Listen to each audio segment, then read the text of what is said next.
Personal finance on lunchtime. Brought to you by the Irish Times. Now with dedicated daily business supplements. This is Jonathan Healy on Newstalk Lunchtime. I'm in our Cork studio in Opera Lane, but in our Dublin studio, Marconi House, the Money Doctor John Lowe of MoneyDoctor.ie, the author of the best-selling Finance Annuals, is with us. Good afternoon to you, John. Good afternoon, Jonathan. I'm actually out of breath. I ran the last 100 yards probably in about 12.3. Well, look, I'm glad that you're keeping healthy. I know you were going through the last of the questions that had just come into us here. You can email us lunchtime@newstalk.ie, or as I said, text 53106. While we catch your breath there, I'll give you an idea of what we're going to be talking about, as well as the questions that have come in. We want a rundown as well off you if we can on what's being offered on the mortgage front this morning, because there aren't that many banks that are willing to lend to first time buyers, it would seem. Is there only really two in the market? Well, no, there isn't. In fact, what's actually happened, Jonathan, is that most of the lenders have decided that a 10% deposit is not enough and they want 20%. But if you really think about this, the 20%, for instance, that most of the banks, other than AIB and Bank of Ireland, that are looking for it as a deposit, so they're only willing to go 80% loan to value. If you realise that the property values have decreased by at least 50% over the last 5 years, 5 years ago you were looking for only 10%. That 10% equates now to the 20% that the lenders are now looking for. So it's one and the same thing as far as the amount is concerned, because you'd have been paying, as I say, on a €1 million property, 100,000 deposit. 5 years later, it's now down to $500,000. You're now paying 100,000 deposit because it's 20%. The thing is that AIB, for instance, gives 92%, Jonathan, and their rate is 3.24. It's quite a good rate. Bank of Ireland are given 90%. One of the reasons why these lenders are being a little bit reticent about the amount of money they're giving is, number one, they're being a bit more prudent in just giving as much money as people want. 80% loan to value is quite enough in some respects, I think. Okay, just talking about mortgages, there was another story that is quite a worrying one that's on one of the front of the newspapers this morning. The idea of parental guarantees. Now, many parents would have put money up or gone as a guarantor on their children's mortgages at the height of the boom, and it now would seem that the bank has decided to call in that guarantee in some cases. Well, there's two types of guarantee, Jonathan. One was where you might have been short maybe 10,000 or 20,000 on the mortgage based on your income, and therefore you got your parent to just guarantee that differential. And then when there was a huge amount, like there could be 40-50% of the mortgage that the child couldn't afford. So the parent then came in as a guarantor, and in some cases they came in as a co-mortgagor. So what people and parents didn't realise at the time is that the idea of a guarantee is that the parent guarantees that should the child not be able to pay the mortgage, they will fund the actual monthly repayment. And if they fail to fund that monthly repayment, the first port of call is to the house itself that the child has borrowed on. And if they realise that and they don't get back the money that was kind of lent in the first place, then they go back to the parents' assets. So it has a kind of a domino effect. But 1 in 3, this is a Bank of Ireland survey they did, that 1 in 3 over 6 years of age guarantee their child's mortgage. And there's now, as we know, 90,000 mortgages in arrears, of which 30,000 with 3 months or more in arrears. So there's lots and lots of implications, Jonathan.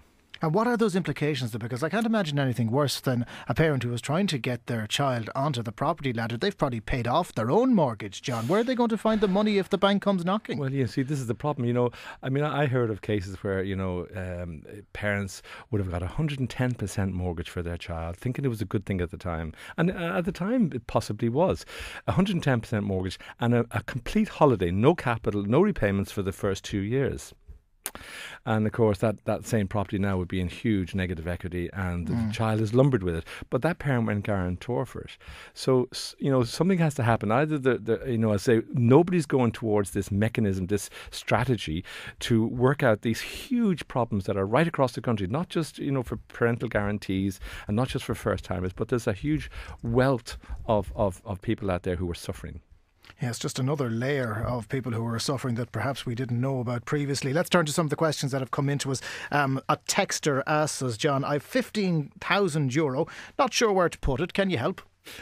Certainly can. It's the same question though, type of Jonathan.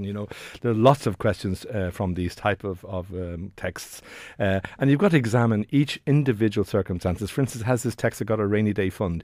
Again, remember, I really advocate that you should have between 3 and 6 months annual income in a rainy day fund for the 3 reasons: emergencies, sudden loss of income, and that investment opportunity. The second thing is, have you any immediate capital expenditure commitments coming up, like a renovation, refurbishment? I know you're big into 3D TV, Jonathan.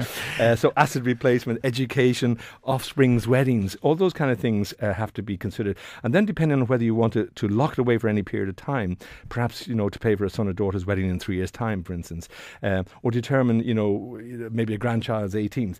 All those kind of things have to be considered. So it's very, when you get, a question like this, I've got 15,000, what should I do with it? It very much depends on what you want. Really need to know the out of it, circumstances isn't it? behind it. Yeah, absolutely. John in Dublin has a very similar question. He's €10,000 in savings, but he doesn't mind locking it away though. So what are the best returns for him? Well, again, locking away anything over the, I suppose, 4-year system. If this texter just wants to talk about cash deposits, because again, Jonathan, don't forget there's alternative forms of investment. There's a stock market. You can go into the commodities, all sorts of things you can get into. But if you're just talking about pure cash deposits, then anything from 4 years upwards would be the state savings, because they effectively have the best return. They're also safe up to the limits that are imposed by those products. For instance, the National Solidarity Bond is 250,000. The National Savings Certificate is at 120,000, as is the Savings Bond. So they would be. But, we introduced a service precisely for this purpose, to elicit, according to your risk attitude, where the best place to invest.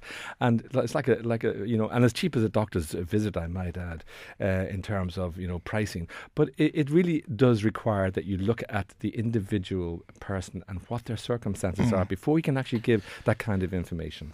Okay, well, they could always get in contact with you through the website moneydoctor.ie. John in Sligo has a question. He says he has $1,340 per month in a company pension. That's not to be sniffed at, John. But he wants to know what the universal social charge is on that. Yeah, it might sound a lot because, again, with the new introduction of the kind of floor ceiling was raised, so up to 10,036, it's 2%, and then up to 16,000, the next 5,000 odd is 4%, and then over 16,037 is 7%. So in this case, for instance, he's getting roughly 443 a month, 73. So it works out actually in his case only €36.98. So his net income would be €1,303 a month on that kind of income. So he's only paying $36.98.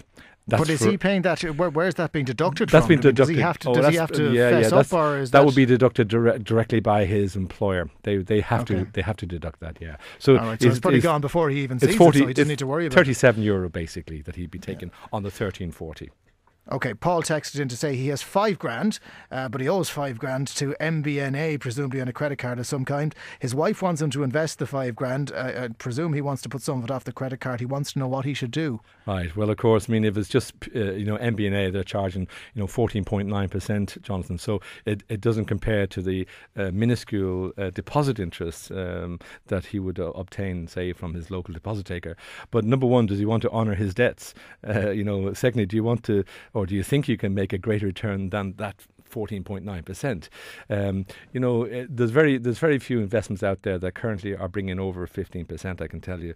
If the 5,000 is all you have, though, I would negotiate with MBNA, and I would see if they would agree to maybe a staggered repayment. 5,000 is a lot of money, Jonathan, and maybe they might agree maybe over the year to pay X amount per month until that debt is gone, and maybe hold and halt the interest clock. Yeah, but see, if that was me now, I'd be my tendency there would be to spend maybe $3,000 of that $5,000, put that off the credit card, and then deal with the $2,000 over time. That's a sensible solution as well. But I mean, I'll be sensible for once. That's good to know. That is a sensible solution. But ideally, he should communicate with MBNA. That's the first thing, and see how the land lies. They may even agree to 2,000 being paid off now, and spread the 3,000, but stop that interest clock.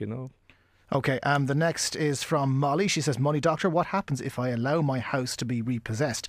Do I still owe the bank money? Well, that's why they're repossessing, Molly, because if you didn't owe them money, they wouldn't be repossessing. But when you can't pay, restructure or negotiate with your lender, the legal option is, unfortunately, that next step. Don't forget, they can't do anything for 12 months, and then there's also 6 months before they can take legal action. But they want the money back that they gave you.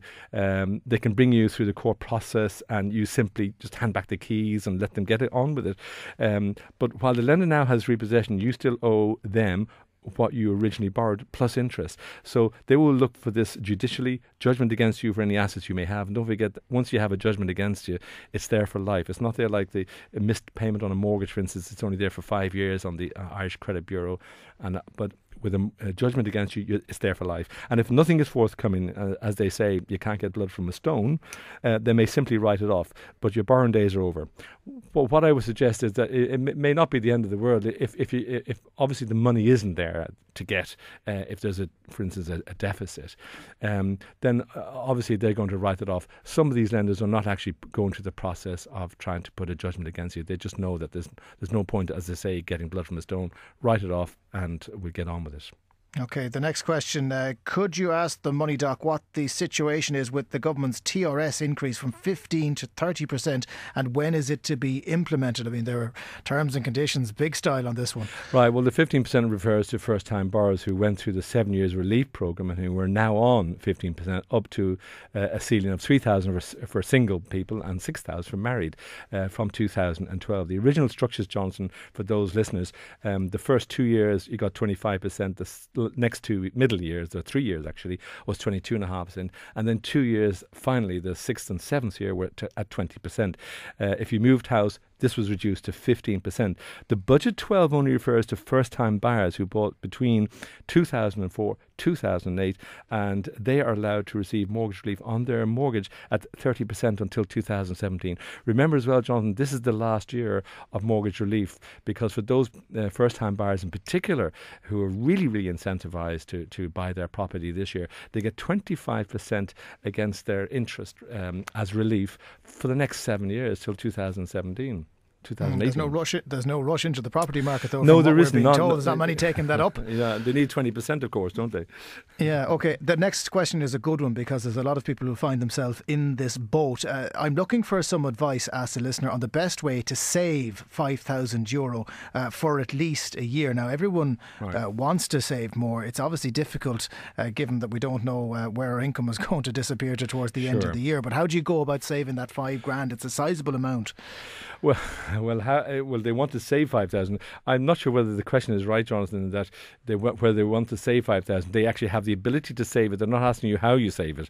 They have that ability. Where do they save and what do they do it in? They're going to put it away for a year.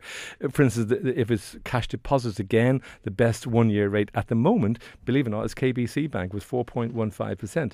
AIB Direct had 4.1% until last week. They've now dropped to 3.95%. EBS are still at 4.1%. So there are a number of other deposit takers at 4%.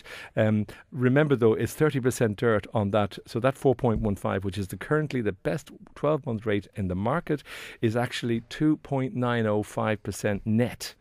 And on 5,000, it means you'll get into your hand the princely sum of €140.50. You could hardly retire on it, though, could you? I don't think so. But I think it's good that these people put away, because I mean, I had a couple in with me this morning. They had 3 kids aged from 13 down to 9, and I worked out a strategy actually using state savings so that it would tie in with when these children get into third level education. A recent bank survey recently estimated it cost $42,000 per child to put them through third level education alone. So I worked out a strategy whereby they had the money put into these investments, and by the time the child was 18, ready for third level education, the $42,000 was available. Okay, we get through as many questions as we can in the Money Doctor slot every week, but if you want to get in contact with John for a face-to-face consultation or over the phone, MoneyDoctor.ie is his website. John Lowe, thank you so much for coming into studio again. We'll talk to you next week. Lots more still to come, but if you want to podcast our weekly chat with the Money Doctor, you can go to our website, newstalk.ie, or else you can look at it on iTunes. Personal Finance on Lunchtime. Brought to you by the Irish Times. Now with dedicated daily business supplements.